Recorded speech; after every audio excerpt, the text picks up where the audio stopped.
Fantastic, phenomenal. And now I hope that you are here because you wanted to be here, not because of the negative selection, as it was implied in the introduction. Now, together with the amazing panel, we've decided to make this the best panel ever, because we know that, you know, it's quite late during the day, you've had a lot of impressions, but we feel that the panel that we are having is really at the core of the conversation. I mean, yesterday and today, a lot of people have been saying, well, coalitions are very important, it's important to come together, we need to build majorities, political systems are fragmented, there's so much polarization going on, we need to unite forces. Now, how do we do that? Now, the panel says mechanics. Now, I come from Brussels, so this language doesn't scare me, but mechanics is usually a little bit of a difficult language. So how do we come to the coalitions? What kind of coalitions do we build? And for what? The panel's topic suggests justice, but how do we bring the narrative of justice so that it can be shared beyond the borders of the different communities? Now, I'm the lucky one because I'm only going to ask the questions, and I have fantastic panelists to answer those questions. And here I would like to ask them to join the stage. Now, I understand that we are going to have 60 minutes for the debate. The panelists are going to be incredibly inspiring. And I have a big expectation to you as the audience. It's dark here, I understand, after coffee and so on, but it is to be a lively panel. So, you know, be ready. You might also be called to take the floor. Now, in the panel, I would like to invite Paul Mason, who is the journalist and writer, and is going to join us here on stage.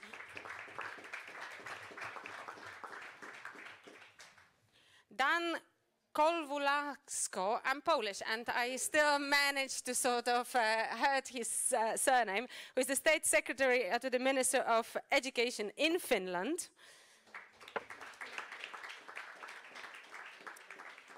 Sophia Marie Pot, who is a co-chair of the Green Youth in Schleswig-Holstein.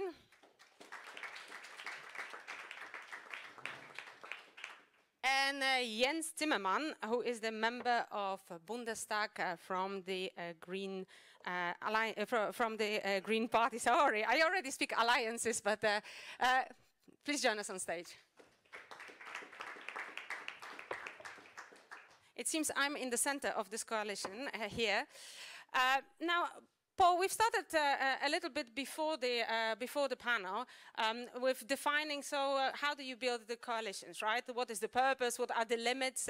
Because, you know, coalition sounds very nice, but they are not problems-free. So with that, I'd like to start our debate, and the floor is yours.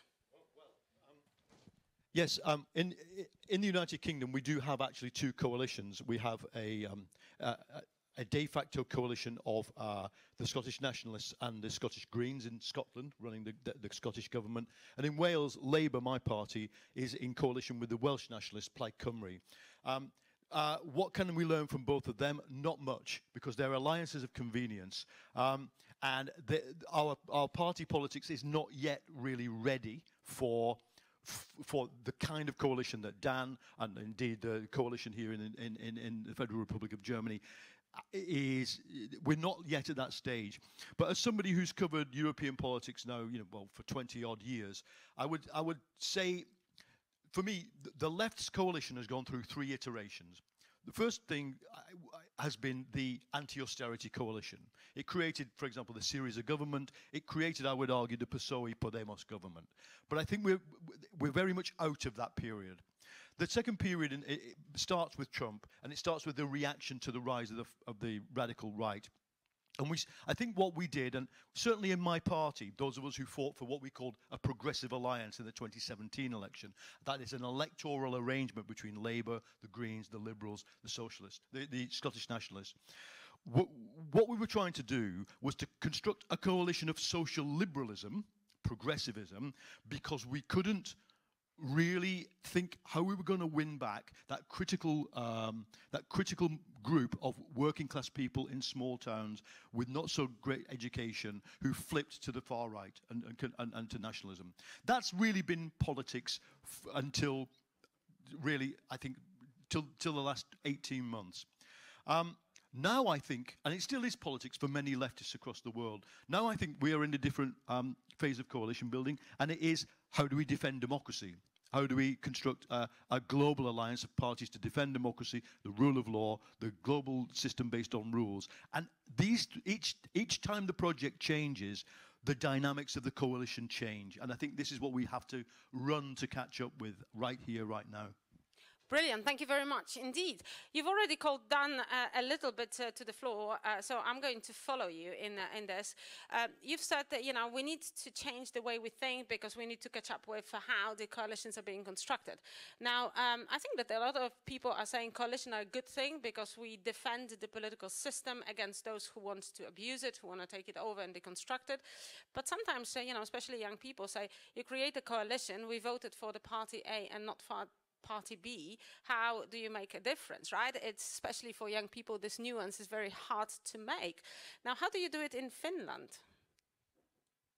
Thank you. That's just a very easy question to answer. How do we of course govern? Well, no, my experience, as mentioned, stems from Finland, where we right now have a broad coalition of 5 parties, a center-left coalition with Center Party, Swedish People's Party, Social Democratic Party as the Prime Minister Party, and then the Green Party, and then the Left Alliance, which I also represent. One reason that we are able to build strong coalitions in Finland is of course, the tradition. We have a long-lasting tradition of strong coalitions from previous times of the popular fronts that built the Finnish welfare state.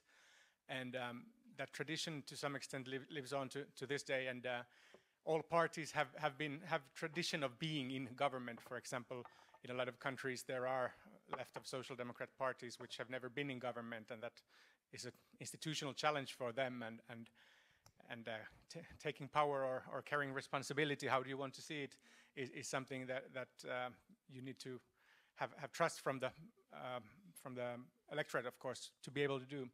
But right now, we're not facing the problem you asked about, because the government is the most popular in polling history. Since we started measuring popularity of governments, the figures haven't been as strong as now. We have an extremely popular prime minister, of course, as well, Sanna Marin. But we are also delivering results on the key issues that we said that we would. So the employment rate is also at a measuring record level, about 75, which of course can be higher again and so on, but that's what we set out to achieve, and we have achieved it. And we are delivering on this carbon neutral welfare state by 2035.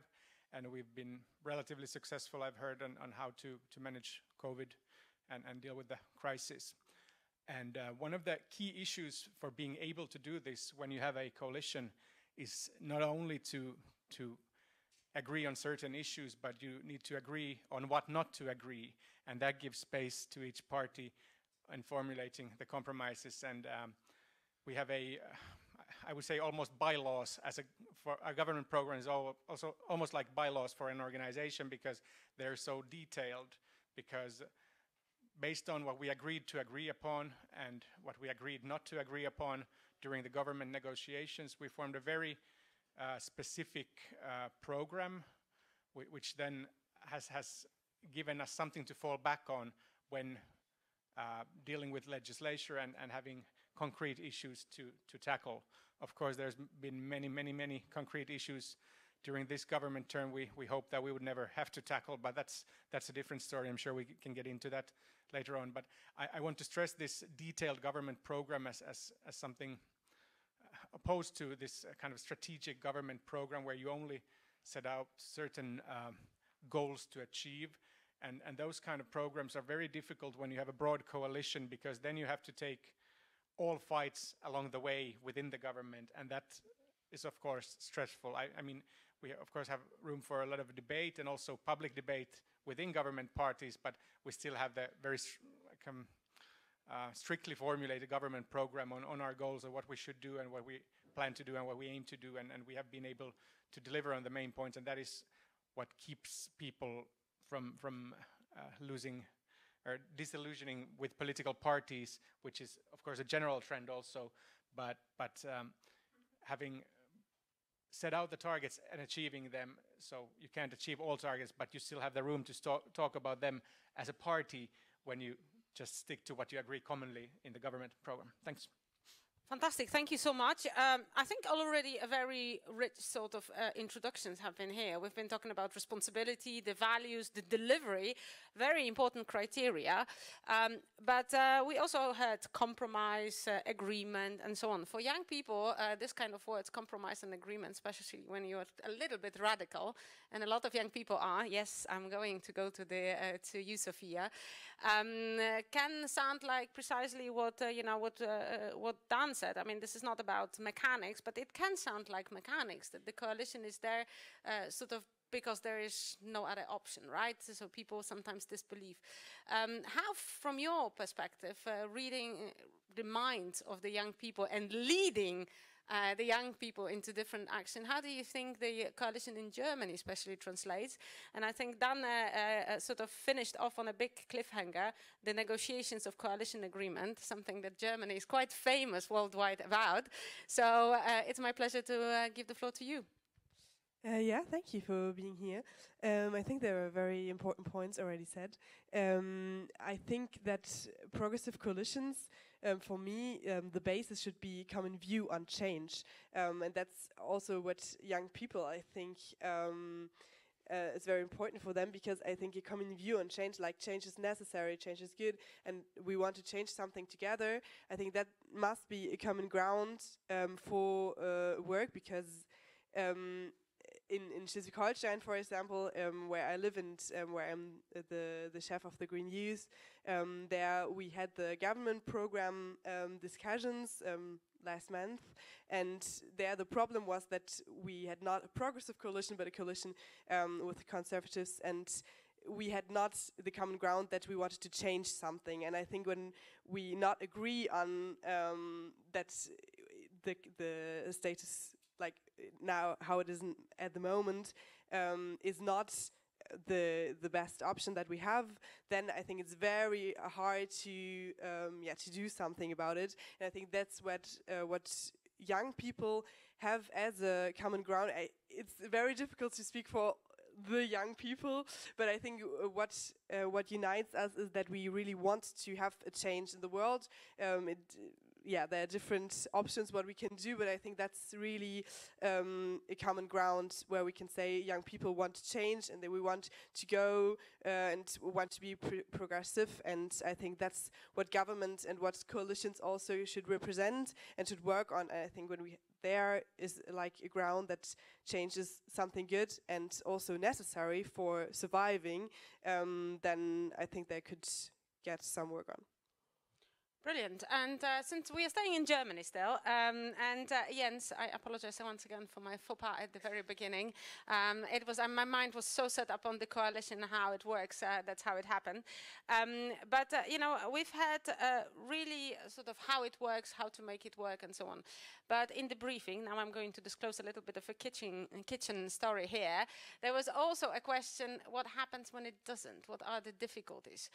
Because I mean, if we had this conversation 5 years ago, and the political stage was a little bit different, and of course now majority of the governments in the European Union are the coalition governments. There was this discussion about the bilan of gains versus losses when you go into the coalition. What kind of compromises are okay? Where is the border of pluralism and so on? So I want to poke you a little bit about to sort of spoil the party. So what are the difficulties? What are the challenges? First hand from your side. So first of all, thank you. And I mean, I'm in Parliament for 9 years now. So I had 8 years with the Conservatives, and this was kind of frustrating because we developed a way of simply being extremely good at governing. We delivered, we were able to moderate all our conflicts. We didn't like the Conservatives, of course, but we were really good because if you have Conservatives MPs, you don't share their view of the world, but they know how to deal, and they are Conservatives, so they know, yeah, we need a compromise. So what I did when I was waiting to be called on the stage, I was yelling at my co-spokesperson from the Greens, because I can reveal that. It's okay, we are good with each other. No, because I'm in the digital committee, and a young, very progressive colleague from the Greens just was mocking my home secretary, and I was putting a picture of that tweet into our group and saying, come on, what's that? So, but I mean, you do that on a constant basis. And as long as you have this way of communicating and simply saying, come on, was that really necessary? It's okay if you say what you really like, but is it really necessary that you try to make your point on our back? So I think as long as you can do that, this works. And what's, I think, especially in a progressive coalition, it's crucial that everybody maintains its political core. The Greens need to stay the Greens. The Liberals need to stay the Liberals. And me as a Social Democrat, I need also to maintain my political core values. And the big task at the end of the day is to work on it, that everybody is able to make his or her points. And I think we really worked out on a great coalition agreement. We're really good at that. But sometimes simply mayhem breaks loose, and that happened on February 24th, and now everything changed, and this is really the problem. I mean, we really, after 16 years of Angela Merkel, I mean, she was very good in muddling through, and people in Germany were really quite happy with that. But it stopped any change in our society. So there was there are a lot of projects where we really have common ground, because it's not anymore the simply right or left. So there's so much more where you can break out, where you can find common ground, and especially the question how our society should look like. This is perfect for this coalition. Obviously, when we're going into the economy, sometimes it's difficult. I mean, I'm still a party member of a party with many unions. My strongest unions are the metal workers union. So when I'm talking with my green friends, having the metal workers union in my back, this is sometimes complicated. But I tell you what, the cool thing is that also many German unions are now extremely progressive, because they know how the economy has to change. And the war in Ukraine shows if we had even more renewables, we would be much more flexible. So, but still, so if you're on your day-to-day basis, and when we're in the media, you only have the headlines and you can't go into depth, then sometimes it's tough. But I strongly believe everybody needs to have the opportunity to stay his or herself in that alliance, and then you can succeed. We had a difficult state election last weekend. It went out well for us because we were able to keep that important state for us. It went extremely well for the Greens, and our coalition partner, the Liberals, really, they fell out of parliament. They were below the 5% threshold, and now there is a lot of pressure on the leadership. Obviously, it would be the same within my party if we lost that prime minister. But now this is really the moment where we need to stick together, especially in these difficult times. But it's easy for me now because we have the chancellor with Olaf Scholz, who has this international stage all the time, and we won that election. And so I think, but that's a good thing. There was no Schadenfreude inside the coalition, I had the feeling. And even though I was sent into that parliament by my local party really to crush the Liberals.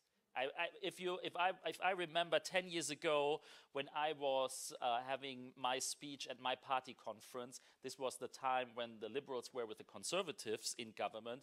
I was only punching on them, and I'm really good at it.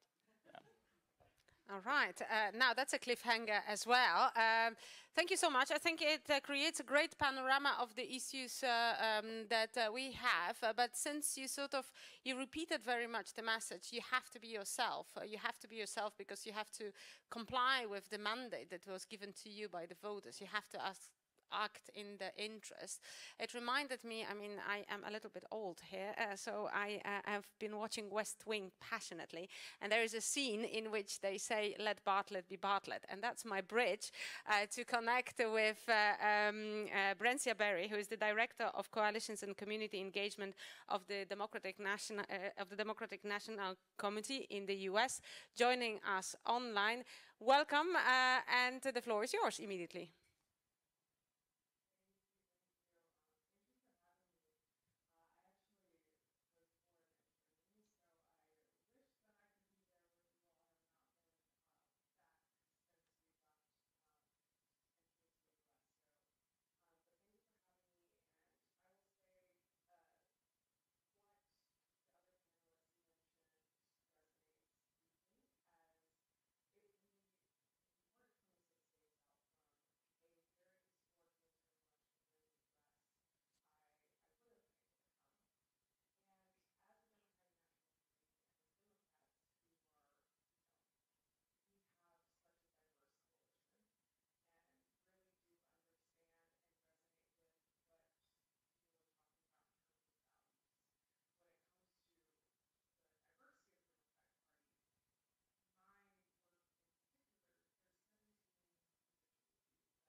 Us, we are saying, and I know we say this often, that elections are, this is the most important election of our lifetime, but we have seen women's right to reproductive health care be rolled back. A constitutional right that women in this country have had for decades is now gone. And that is part of the values systems that we are fighting for when it comes to our communities, and the ways in which, for us, so many rights are on the ballot, from lowering healthcare costs, capping insulin costs, and making sure that we are making healthcare affordable for seniors and our most vulnerable people in the US. That is solely the mission of the president and the Democratic Party. But in addition to that, our work is to make sure that we're connecting with voters so that we're clearly communicating these values and the work ahead and what we stand for and the rights that we're trying to protect when it comes to the diversity of the party. And, our team has been doing a lot of work to meet people where they are, make sure our message is accessible in language. For the first time, the Democratic National Committee is working with state parties and coordinated campaigns to translate our voter registration and voter education materials into over 20 languages in dozens of states, as well as, hosting drag out the vote events with members of the LGBTQ plus community to make sure that we are meeting people where they're at. And most importantly, right now is our Defend Choice Week of Action, where we are making phone calls and we're engaging folks all over the country to talk about the fact that Democrats are fighting, the Democratic Coalition is fighting to defend choice and a woman's right to healthcare. And the list really goes on of the work that we have. And as folks mentioned, the challenges of having such a diverse coalition and such a wide tent is something that I definitely deal with daily. But at the end of the day, it's very clear where our values are and who we're fighting for, and how we have to continue moving together as a Democratic coalition to fight back against some of the very real attacks on our rights and ultimately democracy as we know it here in the United States. So thank you all so much for having me, and I look forward to this conversation. Fantastic. Thank you very much. I think that, and I hope that the audience will agree that this has been a fascinating set of recipes, how to keep the promise of a good progressive alliance together. I think we've had, the mission to protect and defend, the mission to deliver in the hard times. We've also mentioned COVID, the context that we've been discussing about the issue of insecurity, providing stability in those difficult moments, not steering away from trying to improve the world to be a better place, remaining yourself and bridging between the different communities. I think, lots of things have been said, but guess what? We have 25 minutes, and I think that the panelists are very eager to hear what you think. It's perfectly fine to rebel against what has been said, and with that, I would like to open the floor for your questions, comments. Yes, Britta, let me... if you can say also who you are, so that later on it will make it easy for the panelists to come back to you. And I'll make sure that they do. Thank you. My name is Britta Thomsen. I'm a former member, 10 years, of the European Parliament from the Danish Social Democratic Party.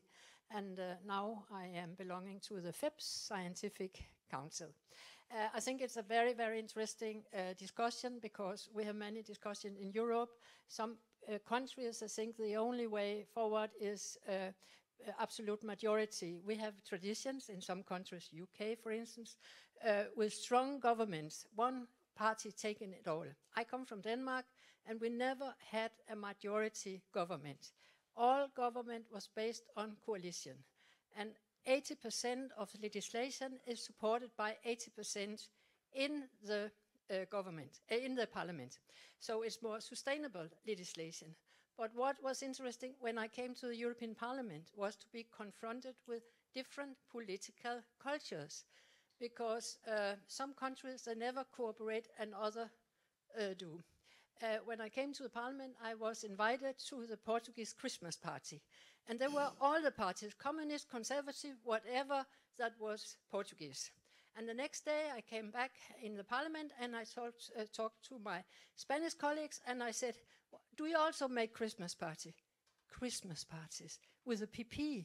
The civil war would break out again. So they have this confrontation policy. But what is the real matter of the European Parliament is the winner is the one who can get more support for your legislation.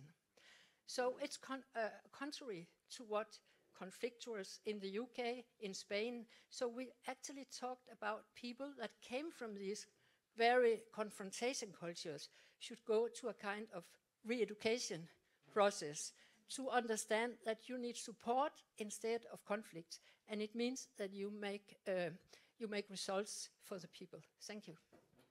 Thanks very much indeed.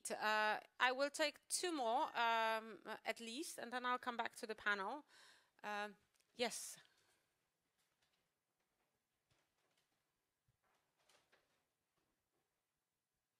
Yeah, my question is, why do voters always connect democracy with prosperity? And everybody has different kind of prosperity ideas, and they always connect. I think this has something to do with politics too, because they always make banners that they will do this and they will do that. And yeah, I have a friend that is every 4 years searching for his prosperity and changing his votes. And yeah, this is my question. Yeah. All right, and one more perhaps, yeah.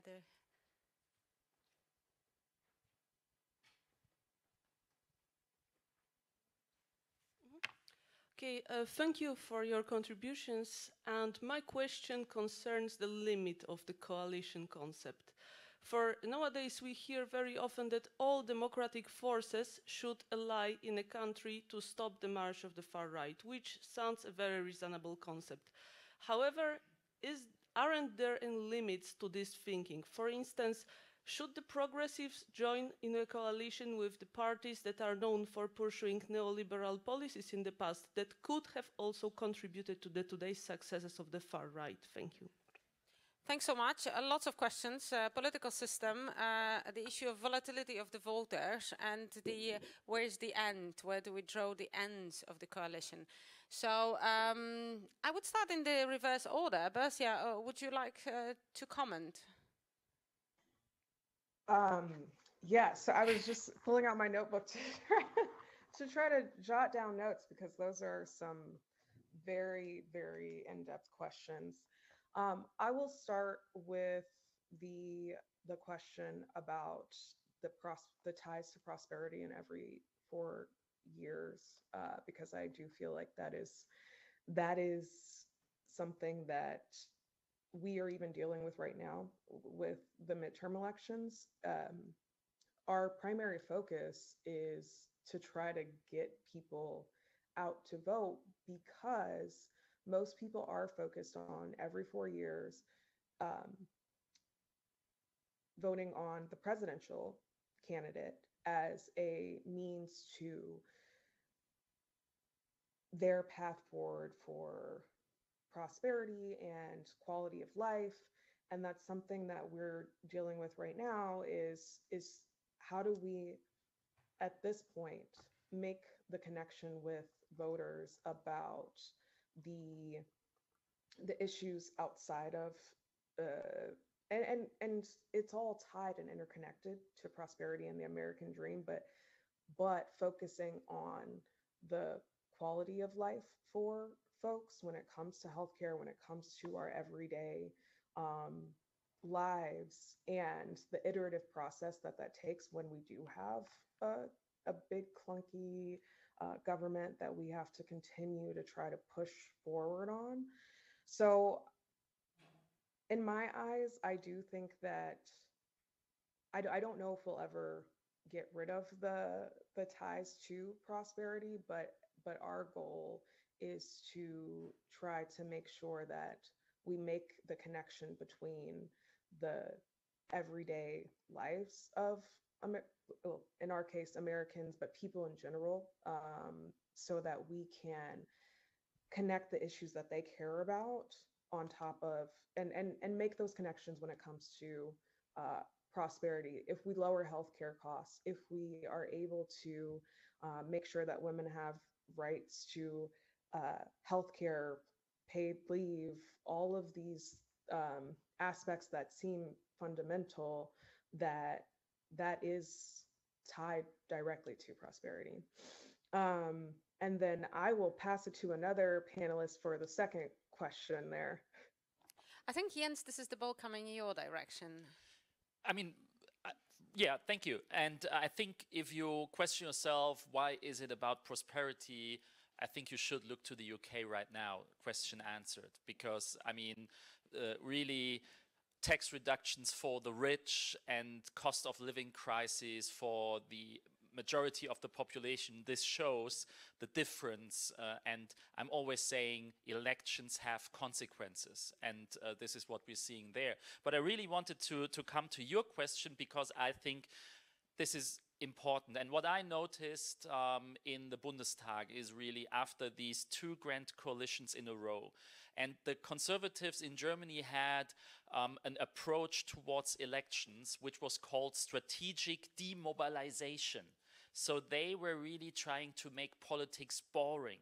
Angela Merkel was always trying to avoid conflict, because without conflict, there weren't any news, there wasn't an opportunity for the opposition or the coalition partner to develop your own profile.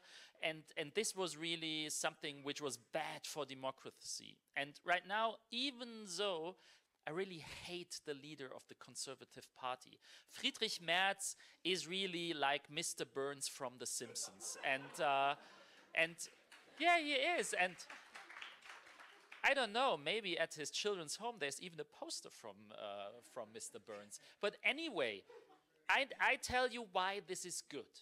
It is good because when we had the first general debate in the Bundestag about the budget, this was really something I was missing for 8 years. There was a proper debate. There was arguing. There was yelling. There were contrasting views of the world.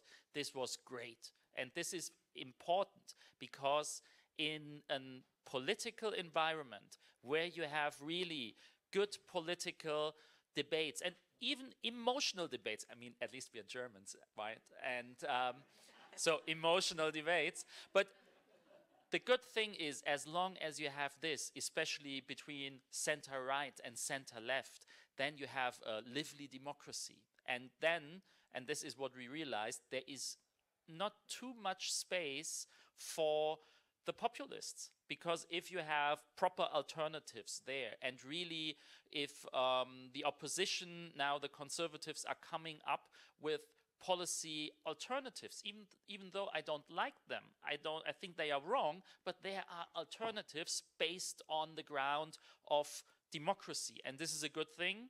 So when you're building coalitions from time to time, yeah, this is really can become a problem. I think Germany is a very drastic example, because in 2013, when I became a member, we had a 2/3 majority in the Bundestag. There were only the Greens and only the left, and if you have to counter like 500 MPs with 150 MPs in opposition, that's simply not doable. So I think I agree on that.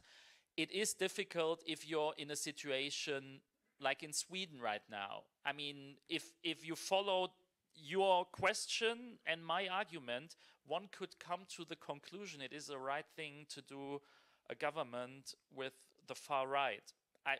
I don't want to see that as really the answer to your question, but I think we share a common assessment of the problems and the situation. Right, Sophia. So how do we make politics no boring and still credible? Yes, I think it's very important also for young people to have this debate, because when in the times of Angela Merkel, it was often that people said, well, it's all the same, and there's the government and there's the opposition and there's nothing, well, where's the difference? And now, as we have really debates and we have alternatives, as you said, then also for young people it's easier to get interested and also to see what is there and what is it about, because when there's no debate, then we don't even get the topic. And I think it's also, for me, it's really important that the coalition is flexible, and it is not about ideologic or like we have a coalition and now we stay together for 5 years and we're not flexible in arguing. I think in Germany where we are not at the end at this point, because I think it's when we have a coalition, we must stay able to say at one point or in another topic we are not on the same page and we have different opinions, but at the end we stay together in this coalition. But I think then also people stay themselves, and it's easier to follow lines and for the people to follow why has the coalition decided this or that, and at the end also see this party state themselves, because it's often like that in Germany that at the end you say, okay, the Social Democrats, they were in a coalition with the Conservatives, and where is the social aspect? And is it just because the Conservatives were just more people? And so I think that's really important, and that's where in the European Parliament I like it, that we really try to win people for one topic and for the opinion, and then after it we have another coalition, we have another room for another topic and a new debate. And I think that's where democracy gets more interesting and gets more flexible, and I think that would be good. Fantastic. I promised that we will answer all the questions. So now I'm looking at my two other panelists who are sitting on my left. Just as a recap, I think an interesting thread came up about this sort of the limits of the coalition and where you draw cordon sanitaire, which used to be sort of in older days the way we were describing different coalitions. I think that we've gone beyond the topic called mechanics of the coalition. I think you can strip it off from your programs because everything has been about passion ever since, and the impact that the passion has in making compromise something that is an achievement for all of the sides, because I think that very often compromise is being seen as a defeat, while I think what we're trying to argue is that the compromise is about delivery in the best intention. But I think, you know, also Dan, I would like to sort of come back to one of the questions for both of you, and you're of course free to still choose among them. But there was this question of the impact of the coalition on the parties and on the civil society that is behind. Jens was talking about the trade unions. In your case, the coalition is complex. It's not two-partisan system. So, you know, what's your expectation also on that side? And now you're absolutely free to choose whichever of the questions I've asked. Of the 57 questions, I'll try to answer as many as possible. No, I'll switch to something else than politics. I'll talk about the civic organizations of Finland. And first of all, I think it's much easier to build coalitions when you have strong civil servant institutions, which then kind of act as kind of checks and balances for the politicians on what they can do and what they cannot, because that constrains a little bit some of the crazier ideas. But that also, of course, puts a lot of emphasis on when you have the access, have the possibility to be in power on having a transformative issue and making change that can last. And I think in building coalitions, if you can find common grounds on such central themes that you want to last, and you can come up with ways of doing legislation like that, and getting the institutional change through this legislation change. For example, we have now built the healthcare system based on a public system. It's been mainly public, but now it has been even more institutionalized, while we regionalized it on strong regional authorities from being local authorities. So we have increased the school leaving age to raise the general level of education. These have been the two biggest kind of reforms after many years of cuts in social and healthcare and in education. And these are things that are difficult to roll back with budget cuts or neoliberal policies, if you want to say. And I think having found common ground on this made us choose the coalition. And that gave us so many of our long-term goals that we wanted to choose this coalition, and they were possible to then deliver. And with this, I want to say that I don't want to say kind of I will never, because the situations in societies are so difficult that if you have a situation where kind of democratic institutions in general are under attack by some sort of reactionary movement or reactionary government or such, it's much more difficult to say that we will not work together with liberal but neoliberal parties, or when you have totalitarian politics against you. So that's why it's easy for me to say that I'm very happy not to participate in neoliberal politics, but we have a very different situation that we see in some regions in Europe, or even thinking about Ukraine for right now. But saying this, I'm not saying it's always easy. It's very difficult to work with some parties which you don't have shared ideas with. And I said earlier that you have to agree on what not to agree, but you also need to have formal procedures on how to deal with difference when you want to govern with parties that you have very different ambitions on. You have some shared issues and therefore a shared government program, but you need to have kind of build up the institutions within your government and how you would deal with this. Then, of course, this media spectacles, which we every now and then get, always make it much more difficult to come to solutions on some things. And as I said, we have a very thorough government program. So, to be honest, some things might have to be scrapped from there because there has come up a fight in the debate around this topic, and then it cannot be done as possible. But then when you have a five-party coalition, that might be that somebody else chooses another thing that is then not happening. So then you kind of have this balance of terror, so to say, in how you get things through and deliver. And since everybody chose to be in this government and delivering together, most of the things will proceed.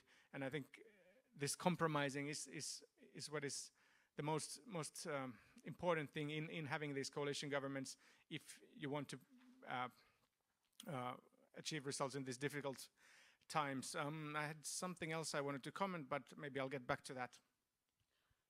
Paul, you started us off earlier a little bit about how we should have a different way of thinking about coalition. I think here in this panel we've mostly been talking about the political coalition among the political parties. We've touched upon a little bit on the trade unions. I mean, it's understandable taking the composition of the panel.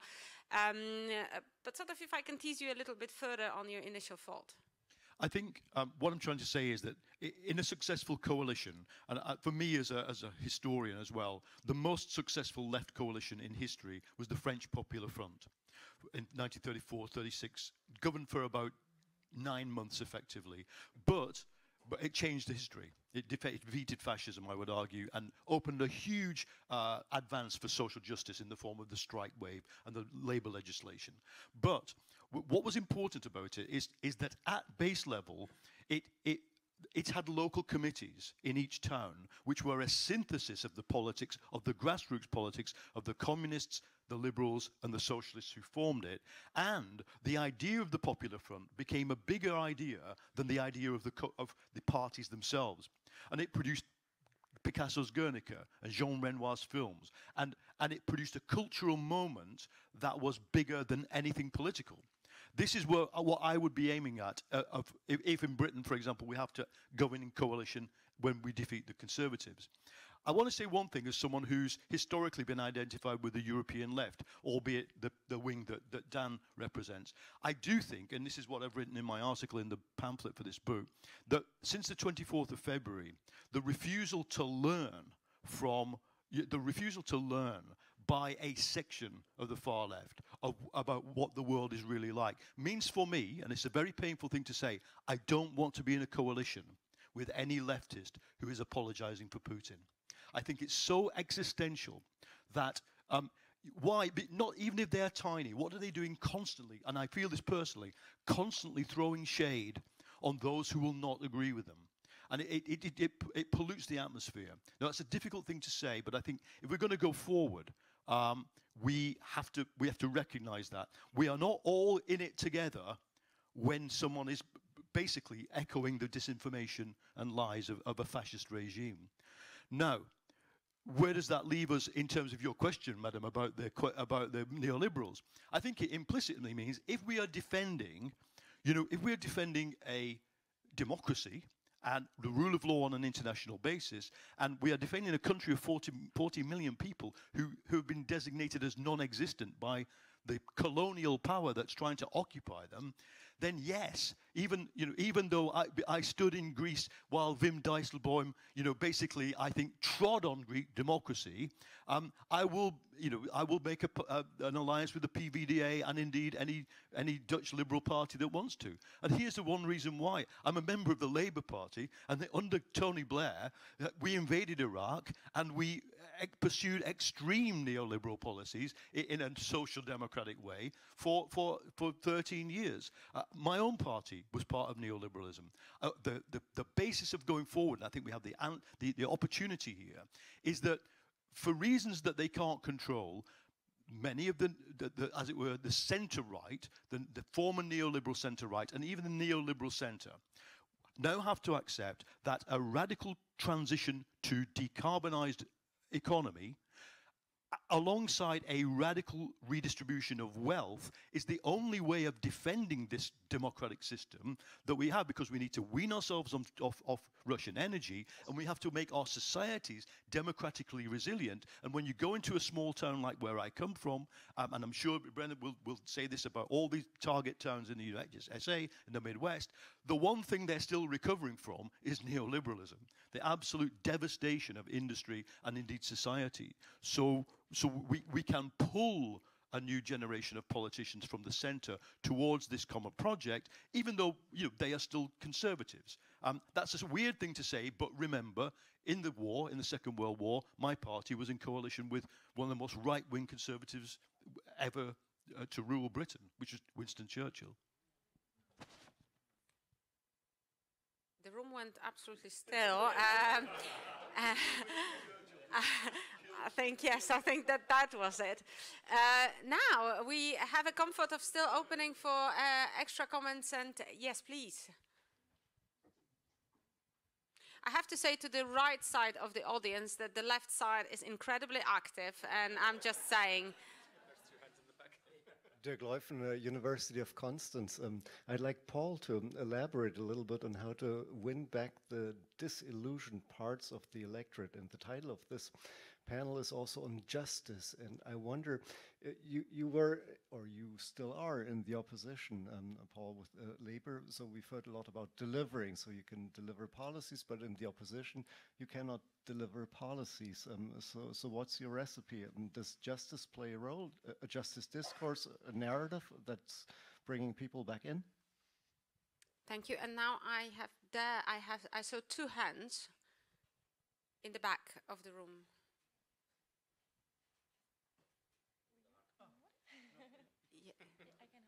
I would not. Okay. Yeah. So my name is Jörg Altkruse. I'm a filmmaker, and I'm especially interested in how do you define a program of fighting these conservative or autocratic developments, when people form a kind of coalition on the right-wing side and they are very decided. So how do you create a coalition of people who are as well decided about doing something together and still keep this debate open? I think that's a major issue. If how to fill the room with the right content, because then people need, especially young people, need to see this happen in order to trust the government. I see a lot, I'm discussing a lot with young people, and I see a lot of frustration about politics. So they are not following politics anymore. They don't follow arguments. And this is, I think, very saddening. And so there should be a recipe against that. Thank you. And there was one more hand. Yes. Hi, Robert Shamadi, Institute for Migration and Integration Research. I have a question kind of for the politicians in the room, which is how do you deal with the problem that you might be in a coalition with a party, or you might have a tie to a party, which at the beginning was kind of center-right, center-left, and has moved a lot to right in terms of certain positions. I mean, we heard that Friedrich Merz could also be referred to as Mr. Burns. Recently, he has, I'd argue, questioned fundamental human rights, such as the right to asylum, and still the SPD, the Greens, in certain places are in coalition with the Christian Democrats. So how do you deal, and in the US, with abortion rights, with LGBTQ rights around Europe, you have even more extreme examples of what I'd consider, what many people would consider basic human rights being in question by political parties. How do you get past that, and how do you compromise when these things are at stake? Thank you. Thanks very much. Is there anybody else who wants to take the floor now from the audience? That's a little bit for me to give the panelists a moment to think and regroup on the questions. I want to throw one more question to the debate free for take, which is what do we do when things go wrong? Because we've seen many coalitions being kept hostage. I mean, we have elections in Denmark coming up now, coalitions being kept hostage by the different partners saying, I absolutely disagree. If you are not going to go my way, next elections it is. So what do we, how can we deal with that in the name of what has been made greater good, justice, and so on? Now, I hope that was a moment that everybody has used, and I have a lot of volunteers, because now I'm not going to have predefined order to go a little bit dynamic, right? So who'd like to go first? Paul, absolutely. Jump in and answer this question. The weakness of social democratic and left strategy for the last 5 to 10 years has been the assumption that a progressive alliance made of liberal, social liberal, and loyal social democratic workers and young people can solve the problem. And I think Sweden, Italy, everywhere where the right are breaking through, the United States, then the last Trump election, he got 10 million extra votes, shows that has limits. So it's essential to address and win that group of conservative, often small town, in American terms Midwestern, in British terms northern, working class people. And how do you do it? Well, how I've seen it done is, first of all, micro-organizations and microstructures.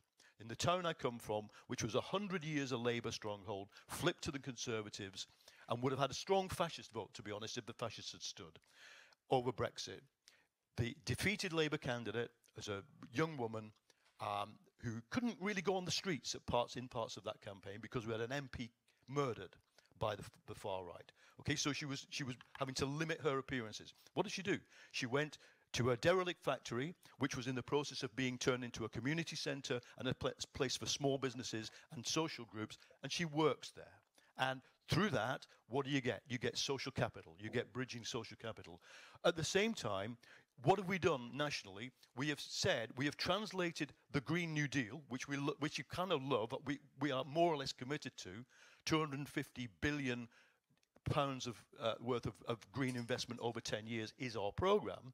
But we don't talk about that. We talk about jobs, we talk about skills, we talk about clean air, we talk about houses that are so well insulated that your energy bill goes down. And it really kind of annoys, quite rightly, those whose politics is primarily green and primarily, and especially a deep green and Extinction Rebellion type people. They want to, pull down trains and stop oil tankers. But by translating the Green New Deal concept into an essentially social democratic Keynesian offer, we are starting to get a hearing. And in case people don't know, we are currently on 51% in the opinion polls. That's not our great work, it's the collapse of the Conservatives. But they wouldn't have come.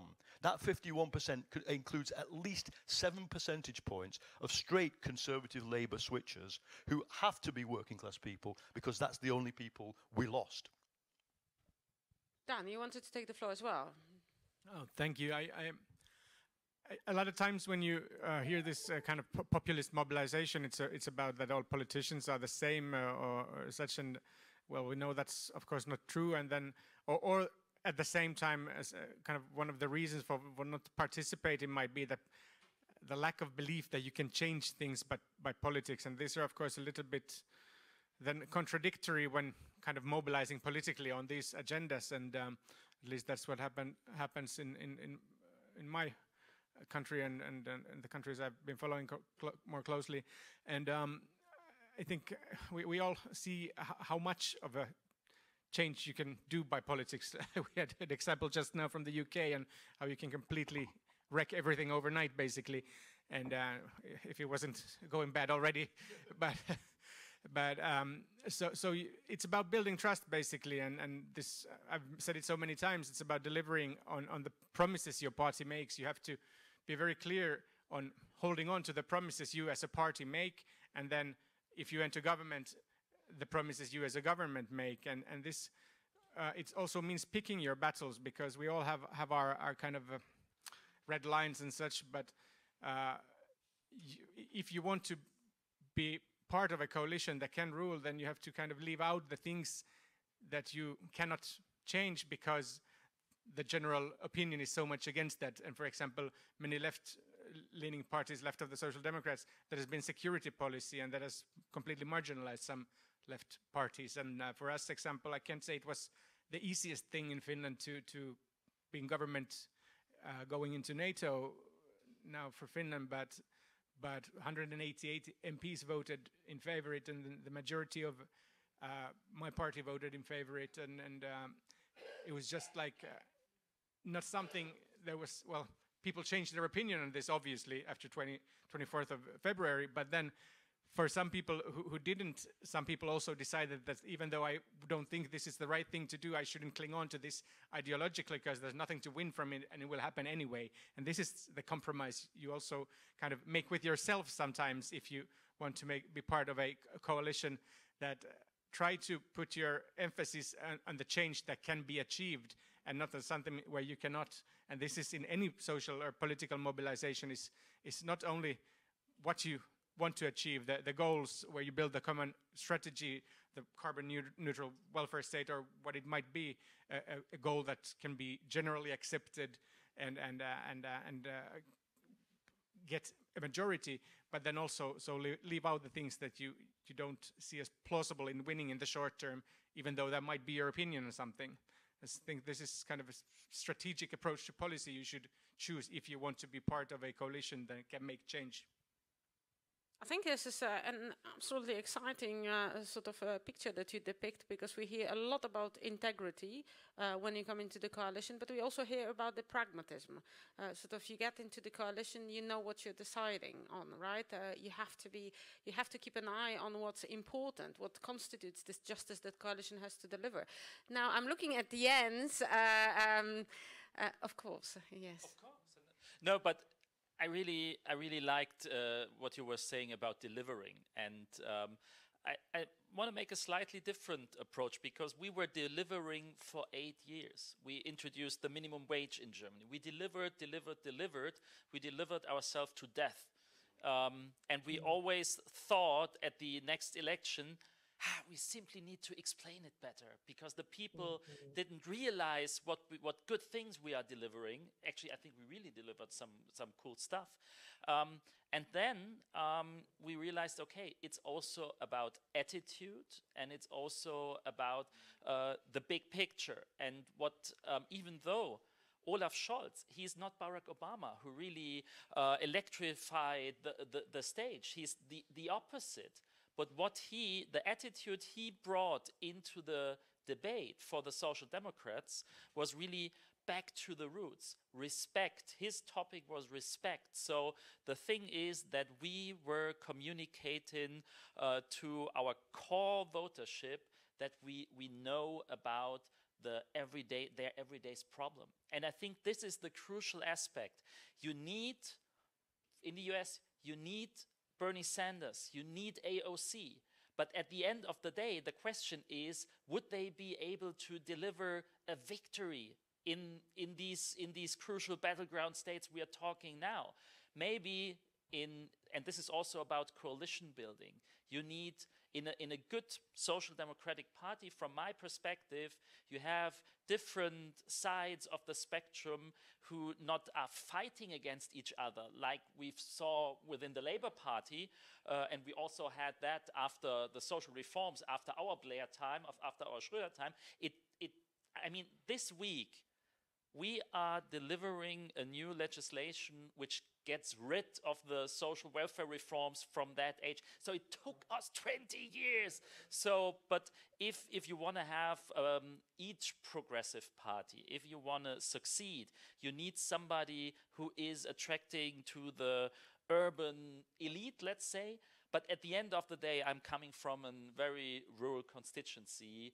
The people I'm representing, they are really average people, and I don't think they think this is a bad thing to say about them. They have really average problems, and they want to see me and the SPD in Berlin to deliver on these problems. That doesn't mean they are racist, that doesn't mean they are not pro-LGBTQI whatsoever, but it's not really the problem they are caring the most about. So if we are able to deliver on both, and put that with a coherent message. I know times of big tent politics are over, but still it is about the approach, and I think it's about the attitude. If you don't deliver, you're dead, that's for sure. But if you think it's only about really this transactional, we deliver what we said in our last manifesto. Even though people are always complaining that politicians do not deliver what they said in advance, at the end of the day, nobody is reading your manifesto, and nobody is doing the check boxes. We have these huge brochures, what we did over the last 4 years. Nobody is reading them. I will let, just a second, because what you've said boiled the panel on my left-hand side, of course, and that all happened 3 minutes before the end of the airtime. I still want to check with Brencia if you want to take the floor on any of that before I let the panel heat and stop. Yeah, I mean, what was just said resonated so deeply. So I worked for Senator Elizabeth Warren prior to going to work in paid leave advocacy and ultimately working as the political arm of this administration. So the iterative process of making sure that we have all of the voices is like, to me, I'm seeing it firsthand. When Senator Warren was talking about, one of her big campaign policies was canceling student loan debt and also taxing the rich 2 cents, for billionaires, and making corporations pay their fair share. And I honestly did not think that we would be and even decriminalizing marijuana as well. We would be at this point within our current administration that they have delivered on so much of that. And I also agree with the point that just delivering and saying that we're doing this over and over again is not what is resonating with voters. What's resonating with voters is the attitude of, oh, our constitutional rights are on the line. Oh, this is what will happen. There are consequences. If we don't elect the Democratic coalition into office, we could lose access to not just reproductive, to abortions, but we could lose access to contraceptives. We could lose access to so much more. And that's where the micro communities comes in, of how we are trying to do our work, of making those connections, exactly what was mentioned, talking to our rural voters about the broadband issues and the issues that matter to them when it comes to small businesses and the economy, and then also making sure that we're talking to the intersections of those communities when it comes to Black farmers, right? And these are all, at the end of the day, people care about the issues that they're facing, and just making sure that we're being targeted in the way that we talk about the issues, as well as emphasizing that iterative process. It does take a long time, but we are making progress, and being sure that we are making those connections across our coalition. I will say that in terms of compromise, I think just what we're dealing with here in the United States is a little bit different, when we have people storming the Capitol and trying to overturn free and fair elections, right? But still being sure, I do appreciate, exactly the AOCs, the Bernies, the Elizabeth Warrens of our time, who are moving the needle when it comes to progressive politics, so that we can, as just the wide tent Democratic Party, continue to make that progress and fight for human rights and civil rights, and not go backwards at this point in the US. Sophia, then Dan, Paul, and we will be wrapping up. Hold on, because Sophia hasn't yet spoken. Yes, I wanted to answer to this frustration from young people against politics. I think it's not only about young people. I think it's also about, for example, people who live in Eastern Germany, who are really, really frustrated from politics. And I can have so many examples, but I think it's about building the bridge and telling the story from, I hear your concerns in your reality, in your life, and meeting the people where they are with respect, and then having the common ground. For example, they care about the big questions of, for example, how can we live in a climate neutral welfare state, and building the bridge from that to, for example, the EU taxonomy, when it's there, and telling it in one story and bringing the legislation in the details and so on, which is very boring in this big story to the people, and having these different levels and explaining it, and like also saying that yourself, like as a politician, you are really interested and emphasizing and yes, bringing up some motivation for your work. I think that's really important to bring it to the people, because most people think, okay, politicians, they chill in Berlin for like 27 hours a day, and like it's not like that. We are really into the topics, but bringing it to the people, not from the arrogant level of a politician, but not as the teacher who explains, but bring this in a story, I think then we can find answers to this frustration from young people. But I want to emphasize it's not only young people who are frustrated from politics. It's really there are many people, and I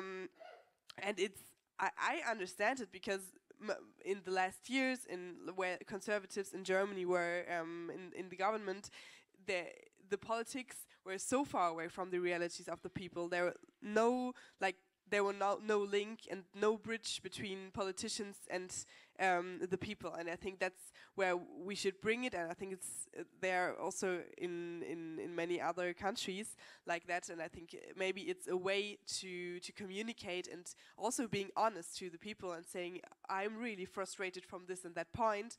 Then there's more understanding for also the problems that we have politically, and that's also going into the realities of the people. Dan and Paul, really half a second.